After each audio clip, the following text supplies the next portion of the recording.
Glory be to God. Hallelujah. आमेन। परमेश्वर का नाम का धन्यवाद हो। ഈ അനുഗ്രഹിക്കപ്പെട്ട നല്ല പ്രഭാതത്തിനായി കർത്താവിനെ സ്തോത്രം ചെയ്യുന്നു. इस सुंदर आशीषदायक सुबह समय के लिए मैं परमेश्वर को धन्यवाद देता हूँ। ഇന്ന് പകലിലും കർത്താവിനെ ആരാധിപ്പാൻ, കർത്താവിനെ സ്തോത്രം ചെയ്യുവാൻ ദൈവം നൽകിയ നല്ല അവസരത്തിനായി യേശുവിനെ മഹത്വം. आज सुबह के समय पर परमेश्वर की धन्यवाद और स्तुति करने के लिए परमेश्वर जो अवसर दे, मैं प्रभु को धन्यवाद देता हूँ। ആമേൻ. നമ്മൾ പാട്ടുപാടി ദൈവത്തെ ആരാധിച്ചതുപോലെ കരങ്ങളെ ഉയർത്തി അമ്മേ ഞാൻ ദൈവത്തെ ആരാധിക്കുന്നു, ദൈവത്തെ ബോധപ്പെടുന്നു. കാരണം അവൻ സ്തുതികൾക്കും ആരാധനയ്ക്കും യോഗ്യനാണ്, എന്നെ ജയോത്സവമായി നടത്തുന്ന ദൈവമാണ്.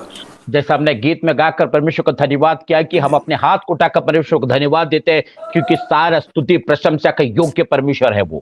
ഇന്ന് പകലിലും നമ്മെ ജയോത്സവമായി നടത്തുവാൻ കഴിവുള്ള ദൈവമാണ് എന്നെ നടത്തുന്നത്. അവൻ എന്റെ കരത്തെ പിടിച്ചിട്ടുണ്ട്. യേശു പറഞ്ഞു, ഞാൻ നിന്നെ ഒരു നാളും അനാഥരായി വിടുകയില്ല. आज भी हमारे हाथ को थामकर जीवन दोखरा में चलाना परमेश्वर हमारे साथ है, और प्रभु कहता है कि मैं तुझे कभी अनाथ नहीं छोड़ूंगा। എന്റെ ഹൃദയത്തിനകത്ത് പരിശുദ്ധാത്മാവ് ഇന്ന് പകലിൽ ഒരു വചനം നൽകി. आज सुबह के समय पर पवित्र आत्मा ने हृदय के अंदर वचन को दिया है, ഞാൻ വിശ്വസിക്കുന്ന ഈ വചനം നിങ്ങളെ ജീവിപ്പിക്കും. और मैं विश्वास करता हूं कि वचन के द्वारा आपको जीवित किया जाएगा। ഈ വചനത്തിനകത്തുള്ള ദൈവിക സമർത്ഥി നിങ്ങളുടെ ജീവിതത്തിൽ, നിങ്ങളുടെ ഭവനത്തിൽ വെളിപ്പെടും. और ये वचन में जो सामर्थ्य है, उस सामर्थ्य आपके जीवन के अंदर, आपके परिवार के अंदर, आपके घर के अंदर प्रकट होगा। നിരാശയുടെ മേഖലകളിൽ, ഇല്ലായ്മകളുടെ മേഖലകളിലകത്ത് ജയത്തിന്റെ ഒരു തൃപ്തി പരിശുദ്ധാത്മാവ് തന്റെ തന്റെ ജനത്തിന്റെ ജീവിതത്തിൽ കൽപ്പിക്കാൻ പോവുകയാണ്. और देखते हैं कि जहां पर हम दुखी है, निराशा है, कंगालपन है, उस सारे अवस्था के अंदर इस वचन के द्वारा परमेश्वर आपके जीवन में समृद्धि और भरपूरी देने जा रहा है। ഫിലിപ്പിയർക്ക് എഴുതിയ ലേഖനം 4-ാം അധ്യായം 19 വാക്യം ഒന്ന് വായിക്കുവാനായി ആഗ്രഹിക്കുന്നു. फिलिपियों के पत्री 4 अध्याय उसका 19 वचन को पढ़ने के लिए चाहता हूं। എന്റെ ദൈവമോ നിങ്ങളുടെ ബുദ്ധിമുട്ടൊക്കെയും മഹത്വത്തോടെ തന്റെ ധനത്തിനൊത്തവണ്ണം ക്രിസ്തുയേശുവിൽ പൂർണ്ണമായി തീർത്തു തരും. प्रभु का वचन कहता है कि हमारे परमेश्वर जो है हमारे सारी जरूरतों को उसके स्वर्ग की धन के अनुसार हमारे जीवन में सब कुछ पूरा कर देगा। ഇവിടെ പറഞ്ഞിരിക്കുന്ന ഒന്ന്, നിങ്ങളുടെ ബുദ്ധിമുട്ട് ഒക്കെ, हमारे सारे जरूरतों को, കുറച്ചല്ല, ബുദ്ധിമുട്ടൊക്കെ സകലവും, जो भी हमारी जरूरत है, छोटा नहीं परंतु संपूर्ण सारी जरूरत को परमेश्वर पूरा करेगा। ഇനി നമ്മുടെ ബുദ്ധിമുട്ട് എങ്ങനെയാ കർത്താവ് മാറ്റുന്നതെന്നറിയോ? और हमारी जरूरत को परमेश्वर किस तरह उसको पूरा करेंगे, हटा देंगे। ഒന്നാമത്തെ അതിന്റെ രീതി, ഫസ്റ്റ് സ്റ്റെപ്പ് എന്ന് പറഞ്ഞാൽ മഹത്വത്തോടെ. और पहला उसका कदम इस तरह देखेंगे कि उसके महिमा के अनुसार, എങ്ങനെയെങ്കിലും അല്ല, മഹത്വത്തോടെ. और किसी भी तरह नहीं परंतु महिमा के अनुसार किया जाएगा। സെക്കൻഡ് ബെസ്റ്റ് നൽകിയല്ല, തന്റെ മഹത്വത്തിനൊത്തോണം നൽകി. और किसी भी तरह कुछ देकर नहीं परंतु उसके महिमा के अनुसार हमें देखकर, എന്റെ സാഹചര്യത്തിനൊത്തവണ്ണമല്ല, തന്റെ മഹത്വത്തിനൊത്തവണ്ണം. और मेरे हिसाब से नहीं उसके महिमा के अनुसार मुझे दिया जाएगा। എന്റെ സേവിങ്ങിനൊത്തവണ്ണമല്ല, തന്റെ മഹത്വത്തിനൊത്തവണ്ണം. मेरे खाते में जिस तरह मैं बचत करता हूं उसके अनुसार नहीं परंतु उसके महिमा के अनुसार मुझे दिया जाएगा। എന്റെ അനുഭവത്തിനോ എന്റെ ക്വാളിഫിക്കേഷനോ എന്റെ സാധ്യതകൾക്കോ ഒത്തവണ്ണമല്ല, തന്റെ മഹത്വത്തിനൊത്തവണ്ണം. मेरे योग्यता के अनुसार, मेरे शिक्षण के अनुसार, मेरे संपत्ति के अनुसार नहीं परंतु उसके महिमा के अनुसार मुझे दिया जाएगा। തീർന്നില്ല. രണ്ടാമത് പറഞ്ഞിരിക്കുന്നു മഹത്വത്തോടെ തന്റെ ധനത്തിനൊത്തവണ്ണം, और उसके धन के अनुसार वहां पर कहते हैं। ഒന്ന് മഹത്വം, രണ്ട് ധനം. उसका महिमा, दूसरा उसका धन के अनुसार। സോ നമ്മുടെ പ്ലാനും നമ്മുടെ അനുഭവവും നമ്മുടെ സാധ്യതകളും നമ്മുടെ ഇഷ്ടങ്ങളും അല്ല. വചനം പറഞ്ഞിരിക്കുന്നു തന്റെ മഹത്വത്തിനൊത്തവണ്ണം, തന്റെ ധനത്തിനൊത്തവണ്ണം ക്രിസ്തുയേശുവിൽ. ഇവിടെ നിറവുണ്ടാകുന്നത് ക്രിസ്തുയേശുവിലാണ്. और हम देखते हैं कि हमारी योग्यता, हमारे संपत्ति, हमारे धन, हमारे पास जो कुछ है उसके अनुसार नहीं परंतु उसके महिमा के अनुसार, उसके धन के अंदर प्रभु यीशु मसीह में उसके नाम पर हमें दिया जाएगा। അവിടെയാണ് ആ വേർഡാണ് ഏറ്റവും ഇമ്പോർട്ടന്റ്. ചുമ്മാ और वही തന്റെ മഹത്വത്തിനൊത്തവണ്ണം, തന്റെ ധനത്തിനൊത്തവണ്ണം എന്ന് പറഞ്ഞു വിടൂല. ക്രിസ്തുയേശുവിൽ നീ അനുഗ്രഹിക്കപ്പെട്ടിരിക്കുകയാണ്. और हम देखते हैं कि उसके धन के अनुसार, उसके महिमा के अनुसार केवल ऐसा बोलकर छोड़ नहीं देना, पर यीशु मसीह पर हमें उस सारे आशीष मिला जाएंगे। ഞാൻ ഈ പറഞ്ഞു വന്നത്, പുതിയ സൃഷ്ടിയായി ഞാൻ മാറുകയല്ല, എന്നെ മാറ്റിയതിനെ പറ്റിയുള്ള വെളിപ്പാട് ഞാൻ ജീവിക്കുകയാണ്. और मैं नया सृष्टि प्रतिदिन हो रहा नहीं, परंतु नया सृष्टि परमेश्वर ने मुझे बजाया उस प्रकटीकरण, उस जानकारी के अंदर जीवन बिताने के लिए प्रभु हमें प्रतिदिन सिखा रहा है। വീണ്ടും ഞാൻ പ്രാർത്ഥിച്ച് പുതിയ സൃഷ്ടിയായി മാറുകയല്ല, എന്നെ കൃപയാൽ പുതിയ സൃഷ്ടിയാക്കി ദൈവം മാറ്റിയതിൽ ഞാൻ വാഴുവാൻ, ജീവിക്കുവാൻ, വെളിപ്പെട്ടു വരുവാൻ എന്റെ കണ്ണുകൾ ഓരോ ദിവസവും വചനത്താൽ തുറക്കപ്പെടുകയാണ്.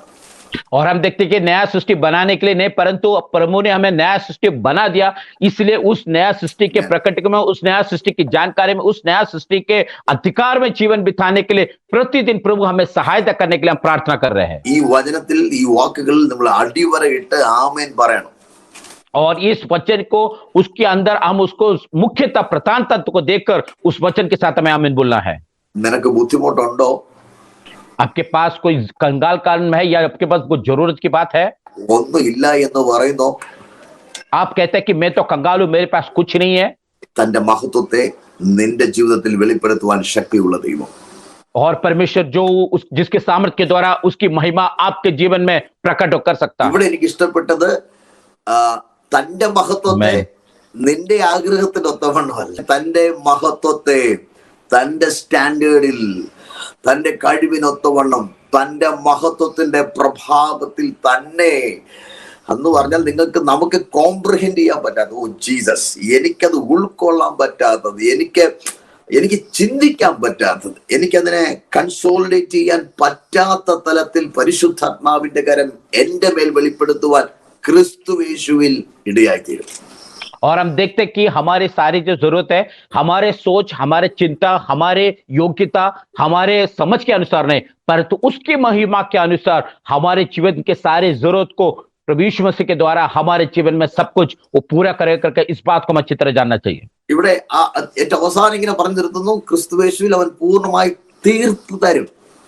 और प्रभु यीशु मसीह में सब कुछ पूर्ण कर या संपूर्णता पे लाकर लाएगा। എന്തുവാ അതിന്റെ അർത്ഥം? തീർത്തു തരും എന്ന് പറഞ്ഞ എന്റെ അർത്ഥം എന്തുവാ? और उसका मतलब क्या है कि संपूर्ण करेगा, मतलब क्या है वो? ഇന്നത്തെ ദിവസം നമ്മളിപ്പോ ആർക്കെങ്കിലും ഹെൽപ്പ് ചെയ്ത് കഴിഞ്ഞാൽ ഒരു ദിവസത്തെ ഹെൽപ്പ് ചെയ്യാൻ പറ്റും, പോട്ടെ, 2 ആഴ്ചത്തെ ഹെൽപ്പ് ചെയ്യാൻ പറ്റും, 1 മാസത്തെ ഹെൽപ്പ് ചെയ്യാൻ പറ്റും, ഇത്രേ പറ്റത്തുള്ളൂ. अगर हम किसी को कहते हैं कि हम आपको मदद करेंगे तो कहेगा ठीक है आज का दिन मदद करेंगे, 1 हफ्ते का या 1 महीने का मदद हम ज्यादा से ज्यादा किसी को कर सकते हैं। നമ്മൾ കുറച്ച് എന്തെങ്കിലുമൊക്കെ ആരെങ്കിലും സഹായിക്കാൻ, അല്ലെങ്കിൽ നമ്മൾ തന്നെ സഹായിക്കാൻ ലിമിറ്റേഷൻസ് ഉണ്ട്. और हम किसी को अगर सहायता करना है चाहते हैं तो हम किसी को सहायता करने के लिए एक सीमा होती है, एक सीमा के बड़े सर हम कुछ नहीं कर पाते हो। കർത്താവ് പറയുക പൂർണ്ണമായി തീർത്തിട്ടേ പിന്നെ സംസാരമുള്ളൂ. और परमेश्वर कहता है कि मैं संपूर्ण करने के बाद ही फिर मैं आगे कुछ कहने के लिए चाहता हूं। കർത്താവ് തൊട്ടാൽ പൂർണ്ണമായി തീർത്തു തരും. हमें परमेश्वर यदि किसी को छूता है तो संपूर्ण रीति में उसको पूरा कर वो देता है। ഇതിനകത്ത് എനിക്ക് മനസ്സിലായി, വീണ്ടും നിനക്ക് തൃപ്തി ഇല്ലാതെ വിധത്തിൽ, അല്ലെങ്കിൽ വീണ്ടും നിനക്ക് നഷ്ടമുണ്ടാവുന്ന രീതിയിൽ, വീണ്ടും നിനക്ക് നമ്മുടെ ജീവിതത്തിൽ എന്താ പറയാ നിരാശയോ അല്ലെങ്കിൽ ഇല്ലായ്മകളോ ഉണ്ടാകുന്ന വിധത്തിൽ പിശാച് പ്ലാൻ ചെയ്യുന്നു എന്ന് പറയുന്നതിനെ പോലും പൂർത്തിയാക്കി തന്നിട്ട് പിന്നെ സംസാരമുള്ള ദൈവത്തിന്. और परमेश्वर वहां पर कहता है कि जो अपने जीवन में परमेश्वर ने जो दिया है वो फिर से कभी कंगाल, कभी कमी किसी बात की घटी होने नहीं देगा। अगर शैतान भी कहता है ना उसके जीवन में कमी को लाऊंगा, वो सारे बात को हटाकर संपूर्ण पूरी तरह भरपूरी के साथ देने वाला परमेश्वर हमारे परमेश्वर से कहता है। ഇന്ന് പകൽക്കാലം ആ വേർഡ് നിങ്ങൾ നോക്കി ഞാൻ പ്രഖ്യാപിക്കുന്നു. और उस शब्द को आज आपके जीवन में मैं देखकर मैं उसको घोषित करता हूँ, भविष्यवाणी के द्वारा कहता हूँ। ഇത്രയും കടമുണ്ട് ബ്രദറെ, അതിൽ ഇത്രയും ദൈവം നൽകിയെന്നല്ല, ഇത്രയും ഉണ്ടായിരുന്നു ബ്രദറെ, ഇത്രയും നൽകി, ഇനി സമർത്ഥ്യമുണ്ട് ജനത്തിന് കൊടുക്കാൻ. ഞാൻ വായ്പ വാങ്ങുകയല്ല, ഞാൻ കൊടുക്കുന്നവനായി തീരാൻ പോവുകയാണ്. और लोग बोलेंगे कि प्रभु के दास, मेरे पास जो कुछ कर्ज था उसका थोड़ा सा कर्ज मैंने मिटाने के लिए प्रभु ने शायद ऐसा नहीं, परंतु जो आपका कर्ज, संपूर्ण कर्ज को पूरा कर आपके पास और भरपूर से देकर अब और कर्ज लेने वाला नहीं परंतु देने वाला होकर प्रभु आपका आशीष करने वाला दिन आपके निकट आया है। നിങ്ങളുടെ ഭവനത്തിൽ കളപ്പുരകൾ നന്മ കൊണ്ട് നിറയും, സമർത്ഥ്യം കൊണ്ട് നിറയും. അനുബ്രദർ, ഇത് എങ്ങനെ പറയാൻ പറ്റും? ഈ സമയത്തേ പറയാൻ പറ്റൂ. കാരണം നമ്മുടെ ബുദ്ധിമുട്ടിനെ മാറ്റുന്ന ദൈവത്തിന് ബുദ്ധിമുട്ടില്ല. നിന്റെ കണ്ണുനീര് തുടയ്ക്കുന്ന ദൈവത്തിന് കണ്ണുനീരില്ല. നിന്റെ കണ്ണുനീരിനെ ജയോത്സവമായി, ഹല്ലേലൂയ, അത്ഭുതകരമായി മാറ്റുവാൻ യേശുവിന് കഴിയും. ക്രിസ്തു യേശുവിൽ നീ അത് പ്രാപിച്ചിരിക്കും. और हम देखते हैं कि अब बोलेंगे कि अभी तो इस समय पर कैसे इस शब्द को बोल सकते हैं, लेकिन मैं एक बात आपको कहना चाहता हूं कि हमारे परमेश्वर के लिए कोई भी आमेन। बात असंभव नहीं है। हमारे सीमा से बढ़कर कार्य करना परमेश्वर है। हालेलुया। हमारे कंगालपन, हम कंगाल है लेकिन वो कंगाल नहीं है। हम आंसू में रोते हैं लेकिन वो रोने वाला परमेश्वर है। हमें प्रतिदिन उसकी महिमा के अनुसार चलाने वाला हमारा जीवित परमेश्वर कर कर इस बात को आपका अच्छी तरह जानना चाहिए। ഇസ്ഹാക്കിന്റെ കാലത്ത് ദേശത്ത് ക്ഷാമം ഉണ്ടായി. इसहाक के समय पर देश पर अकाल आया ഇസ്ഹാക്കിനോട് ദൈവം പറഞ്ഞു, നീ ക്ഷാമകാലത്ത് വിതച്ചോ. और इसहाक से परमेश्वर कहता है कि तू अकाल के समय पर भी बोले। ജനമെല്ലാം പറഞ്ഞു, മഠേത്തരം കാണിക്കരുത്, യൂസ് യുവർ ബ്രെയിൻസ്. सारे लोगों ने इसहाक से कहा कि तू पागलपन मत कर, अपने दिमाग को वापस इस्तेमाल कर। ഇസ്ഹാക്ക് പറഞ്ഞു, പറഞ്ഞത് ദൈവമാണ്, സോ ഞാൻ വിതയ്ക്കുന്നത് പറഞ്ഞ ദൈവത്തിന്റെ മഹത്വത്തിലാണ്. और इसहाक ने कहा कि ये जो शब्द मुझे परमेश्वर ने कहा कि बी बोने के लिए, इसके लिए जो मैं बी बोता हूं, परमेश्वर की महिमा के ऊपर मैं उस बी को बो रहा हूं। വാക്ക് പറഞ്ഞവൻ എന്നെ ജയോത്സവമായി നടത്തിയിരിക്കും. वहां पर कहता है कि जो मुझे वायदा किया परमेश्वर मुझे जीवंत होकर मुझे चलाने वाला प्रभु है वो। പകലിൽ ആരോടാണ് ദൈവാത്മാവ് ഇടപെടുന്നത് എനിക്കറിയത്തില്ല. പക്ഷെ ഇന്ന് പകലിൽ ഈ വചനം ആരെയൊക്കെ വിടുവിക്കുന്നുണ്ട്. ജയോത്സവമായി ദൈവം നിന്നെ നടത്തിയിരിക്കുന്നു. നിന്റെ ഞെരുക്കത്തിന്റെ അനുഭവത്തിൽ, നിന്റെ വേദനയുടെ സമയത്ത്, നിന്റെ ജീവിതത്തിൽ ക്ഷാമത്തിന്റെ കാലത്ത്, നിന്റെ ജീവിതത്തിൽ എല്ലാം ശൂന്യമായി കലം തുറന്നു നോക്കിയാൽ, നിന്റെ സാധ്യതകൾ തുറന്നു നോക്കിയാൽ ശൂന്യത മാത്രം കാണുന്നു എന്ന് പറയുന്ന സ്ഥലത്ത് ക്രിസ്തുവേശുവിൽ തന്റെ മഹത്വത്തിനൊത്തവണ്ണം, തന്റെ ധനത്തിനൊത്തവണ്ണം പൂർണ്ണമായി നിറവേറപ്പെടാൻ പോവുകയാണ്. आज ये वचन किसके लिए है मैं जानता नहीं, लेकिन एक बात मैं कहता हूं, यदि आपके जीवन में पूरी तरह कंगाल है, आपके पास कुछ नहीं है, आप सोचे कि मैं सब कुछ समाप्त हो चुका है, आपके घर के अंदर भरने में कुछ भी नहीं होगा, लेकिन एक बात में यदि प्रभु पर विश्वास करे तो उसके मन के, उसके महिमा के अनुसार, उसके धन के अनुसार प्रभु यीशु मसीह के द्वारा आपके जीवन के सारी जरूरत को पूरा करने के लिए सामर्थ्य जीवित परमेश्वर हमारे साथ लेकर कर इस बात को विश्वास करना चाहिए। Come on, ശബ്ദം ഉയർത്തി യേശുവിനൊന്ന് സ്തോത്രം ചെയ്താട്ട് आइए अपने आवाज उठाकर यीशु मसीह के लिए हम धन्यवाद करेंगे। ഇന്ന് പകൽ ഈ വചനം നിങ്ങളെ വിടുവിക്കട്ടെ. और आज के समय पर इस आशीषदायी वचन आपके जीवन में छुटकारा दे दें। നമ്മുടെ ചിന്താമണ്ഡലങ്ങളിലെ ശൂന്യതയിൽ ദൈവത്തിന്റെ വചനത്തിന്റെ നിറവ് ഇന്ന് പകലിൽ വെളിപ്പെടട്ടെ. अपने चिंता के अंदर जो आने वाला कमी को या हमारे कंगालपन को यीशु मसीह के नाम पर से दूर होने दे प्रभु जी। ഈ വചനം ഇന്ന് പകലിൽ പരിശുദ്ധാത്മാവ് എന്നോട് ഇടപെടുമ്പോൾ എനിക്കൊരു കാര്യം അറിയാം, ആരുടെയൊക്കെ ജീവിതത്തിൽ എംറ്റിനെസ് മാറുന്നു. എംറ്റിനെസ് എന്തായിത്തീരും എന്നുള്ള ആ ഒരു ശൂന്യമായ അനുഭവത്തെ പരിശുദ്ധാത്മാവ് തന്റെ മഹത്വത്തിന്റെ നിറവ് കൊണ്ട് നിറച്ച് നിന്നെ തൃപ്തി വരുത്താൻ പോവുകയാണ്. और हमें इस समय पर बोलते समय पर किसी लोगों के जीवन में जो कंगालपन है, जो पूर्ण शून्यता है, उस शून्यता हटाकर उसके महिमा के अनुसार, उसके धन के अनुसार आपके जीवन में समृद्धि और भरपूरी देने वाला परमेश्वर आज आपके साथ है। സങ്കീർത്തനം 86 പറഞ്ഞിരിക്കുന്നു, മേൽത്തരമായ ഗോതമ്പ് കൊണ്ടും പാറയിൽ നിന്നുള്ള തേൻ കൊണ്ടും ഞാൻ നിന്നെ പോഷിപ്പിക്കും. और भजन संख्या से कहता है कि जो उत्तम से उत्तम भोजन से और चट्टान से आने वाला मधु से मैं तुझे तृप्त करने वाला परमेश्वर हो। ആമേൻ. പാറയിൽ നിന്ന് തേൻ വരാൻ സാധ്യതയുണ്ടോ? ഒരു സാധ്യതയില്ല. और वहां पर हम देखते हैं कि चट्टान से मध निकालने को संभव है, असंभव की बात है। പക്ഷെ ദൈവം നിന്നോട് പറഞ്ഞാൽ, लेकिन परमेश्वर यदि आपसे इस शब्द को कहता है तो അത് സംഭവിച്ചിരിക്കും. वो परमेश्वर उसी शब्द को उसी समय में पूरा करने वाला है। എന്ന് പറഞ്ഞാൽ പാറയിൽ നിന്ന് വെള്ളം വരുമെന്ന് പറയാൻ സാധ്യതയുണ്ട്. പാറയിൽ നിന്ന് തേൻ വരുന്നത് നടക്കാത്ത കാര്യമാണ്. और लोग तो कहते हैं ना, चट्टान से तो पानी तो आएगा, हो सकता है, लेकिन चट्टान में से मध निकलना वो तो हमें असंभव की बात है। രുചിയുള്ളത് പുറത്തു വരാൻ പോവുകയാണ്. लेकिन उसमें से जो चखने वाला, स्वाद देने वाला, उसमें से बाहर आने वाला है। അർത്ഥം കയ്പിന്റെ അനുഭവങ്ങൾ മാറാൻ പോവുകയാണ്. उसका मतलब अपने जीवन जो कड़वाहट की अवस्था को परमेश्वर पूरी तरह बदलने जा रहा है। ഇനി തേനെന്ന് പറയുമ്പോൾ വിലയേറിയത് വരാൻ പോവുകയാണ്. हमें मध का मतलब ऐसे कि उसका मतलब जो बहुमूल्य बात है उसमें से आपको मिलने जा रहा है। കയ്പിന്റെ അനുഭവങ്ങൾ മാറുന്നു, രുചിയുള്ളത് വരുന്നു, വിലയേറിയത് വരാൻ പോവുകയാണ്. और खट्टापन की अवस्था को बदलकर मीठे अवस्था में और बहुमूल्य वस्तु आपके जीवन में प्रभु देने जा रहा है। ഇന്ന് പകലിൽ യേശുവിന്റെ അധികാരമുള്ള നാമത്തിൽ ഈ വചനത്തിന്റെ ശക്തി നിന്റെ ഭവനത്തിനകത്ത് വെളിപ്പെട്ടു വരട്ടെ. और आज सुबह के समय यीशु मसीह के नाम पर इस जो वचन का सामर्थ्य आपके परिवार के अंदर प्रकट होने में चाहता हूँ। ശബ്ദം ഉയർത്തി ഒരു ഹാലലൂയ പറഞ്ഞ കർത്താവേ, നിന്റെ अपने വചനം ഞാൻ आवाज വിശ്വസിക്കുന്നു, ഞാൻ അതിനെ ഏറ്റെടുക്കുന്നു. प्रभु को आवाज उठाकर प्रभु को धन्यवाद करे और कहे कि प्रभु आपका वचन शक्ति है और जीवित है, उस वचन पर मैं विश्वास करता हूँ और आपके वचन के द्वारा सब कुछ संभव है। ആ വചനം എന്നെ ജീവിപ്പിക്കും, ആ വചനം എന്നെ പണിയും. और उस वचन मुझे जीवन देगा, उस वचन तो मुझे दिलेरी हिम्मत देने ആ वाला है। വചനത്തിൽ ഞാൻ ദൈവത്തിൽ നിലനിൽക്കും, കർത്താവിനെ സ്തോത്രം ചെയ്യും. और उस वचन में स्थिर रहकर परमेश्वर के नाम को मैं महिमा करूंगा। സങ്കീർത്തനം 34:10 പറഞ്ഞിരിക്കുന്നു, ബാലസിംഹങ്ങളും ഇര കിട്ടാതെ വിശന്നിരിക്കും, യഹോവയെ അന്വേഷിക്കുന്നവർക്ക് ഒരു നന്മയ്ക്കും കുറവില്ല. भजन से 34 के 10 वचन में कहता है कि यदि सिंह के भूखे बच्चे भूखे रहेंगे, लेकिन प्रभु को खोज करने वाले के जीवन में किसी बात की कमी नहीं होगी। ദേശത്തിൽ ക്ഷാമം വന്നപ്പോ ബൈബിൾ പറഞ്ഞിരിക്കുന്നു, ആമേൻ, ഏലിയാവിനെ കർത്താവ് കെരീത്ത് തോട്ടിനരികെ നിർത്തി പോഷിപ്പിക്കാനിടയായി തീർന്നു. और हम देखते हैं कि देश में अकाल है, लेकिन एलिय्याह को परमेश्वर ने इस किरीत नदी के किनारे बिठाकर वापस उसकी जीवन की सारी जरूरत को उस समय पर पूरा कर दिया। ബൈബിൾ പറഞ്ഞിരിക്കുന്നു, കെരീത്ത് തോട്ടിലെ വെള്ളം വറ്റി. वहां पर देखते हैं कि किरीत की नदी की जो पानी पूरी तरह सूख गया था, അപ്പോൾ കാക്കയുടെ വരവും നിന്നു. और उस समय पर कौवा का आना भी वहां पर रुक गया। ഒന്നാമത് ശ്രദ്ധിക്കണം, നാച്ചുറൽ റിസോഴ്സ് വറ്റി. और वहां पर देखते हैं कि जो संसारिक रीति में जो सोता खुलता है, वो सोता वहां पर बंद हुआ। സൂപ്പർ നാച്ചുറലി ദൈവം തുറന്ന പ്രൊവിഷനും അവിടെ സ്റ്റോപ്പായതല്ല. നാച്ചുറൽ റിസോഴ്സ് അവിടെ വറ്റിയപ്പോൾ പിന്നെ സൂപ്പർ നാച്ചുറൽ കൊടുത്ത് അവിടെ നിർത്തുകയല്ലേ. കർത്താവ് പറയാ, അതിനേക്കാളും സൂപ്പർ നാച്ചുറൽ തരാൻ എനിക്ക് പറ്റും.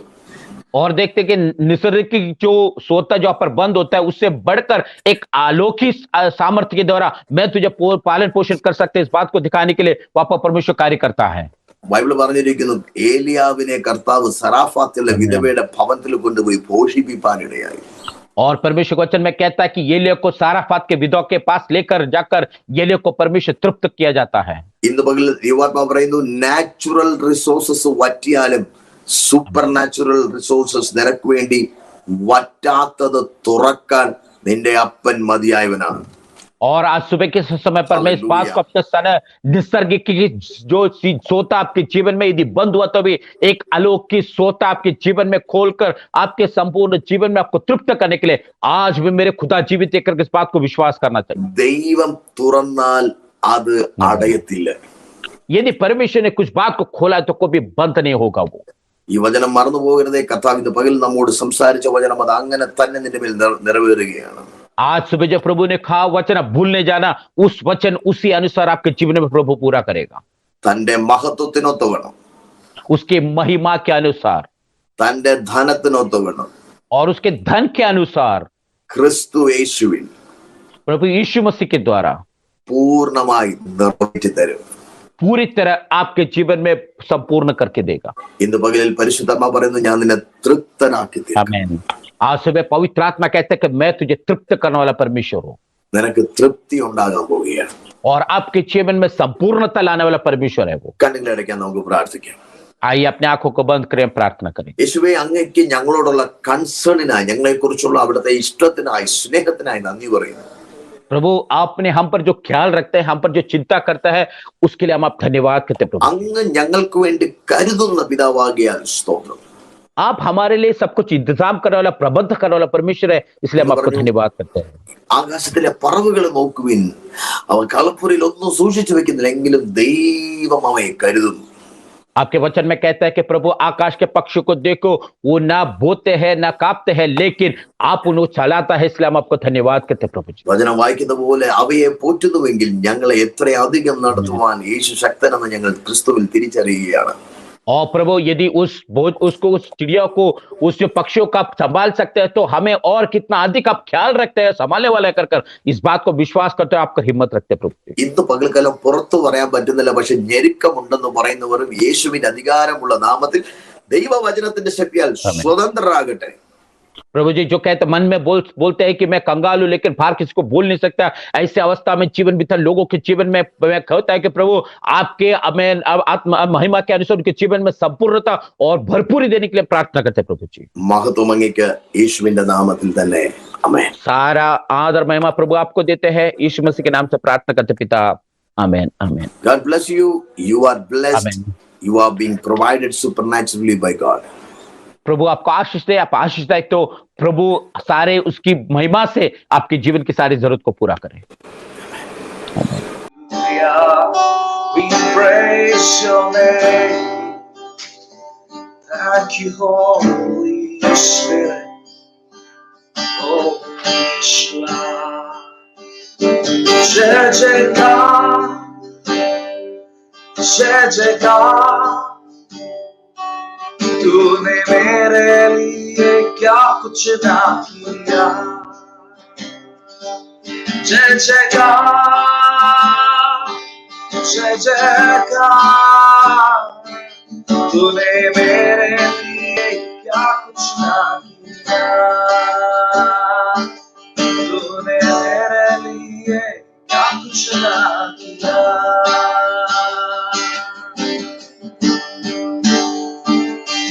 तेरा प्यार है महान, तेरा प्यार जो यहाँ मैं जो पहले मुर्दा था तूने डाली मुझ में जान। तेरा प्यार है महान, तेरा प्यार जो यहाँ मैं जो पहले मुर्दा था तूने डाली मुझ में जान। क्यों ना बोलूं फिर मैं तेरी जय जयकार। क्यों ना बोलूं फिर मैं तेरी जय जयकार। जय जयकार जय जयकार तूने मेरे लिए क्या कुछ ना किया। जय जयकार जय जयकार तूने मेरे लिए क्या कुछ ना किया। मेरी सूरत भीड़ी थी, मेरा दिल था खाली, तूने सींचा लहू से ताकि आए हरियाली। मेरी सूरत भीड़ी थी, मेरा दिल था खाली, तूने सींचा लहू से ताकि आए हरियाली। क्यों ना बोलूं फिर मैं तेरी जय जयकार।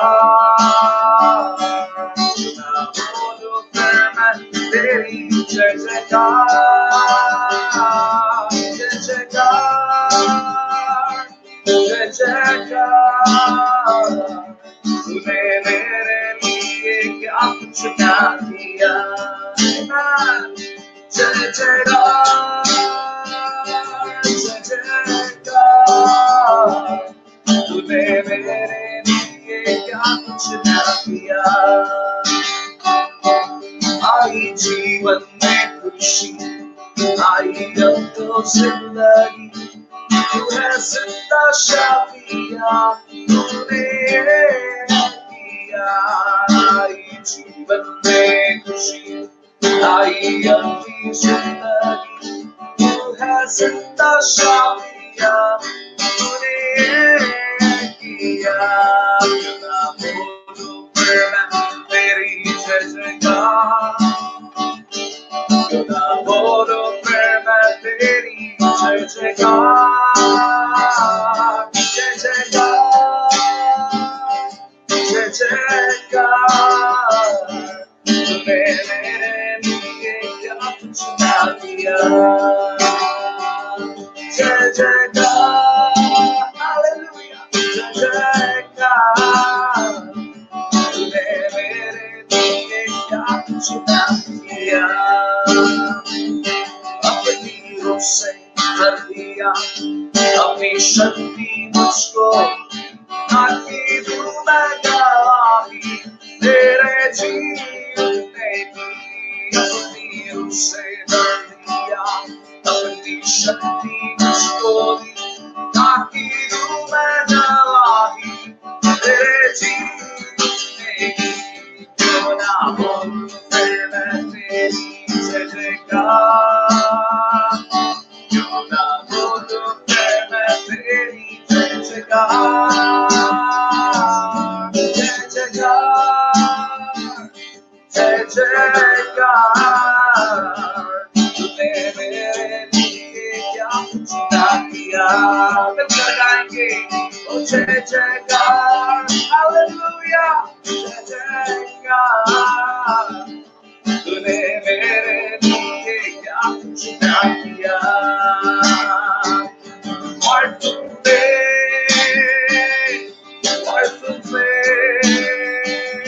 जीवन നൽകി വേണ്ടിടുന്ന കർത്തരേ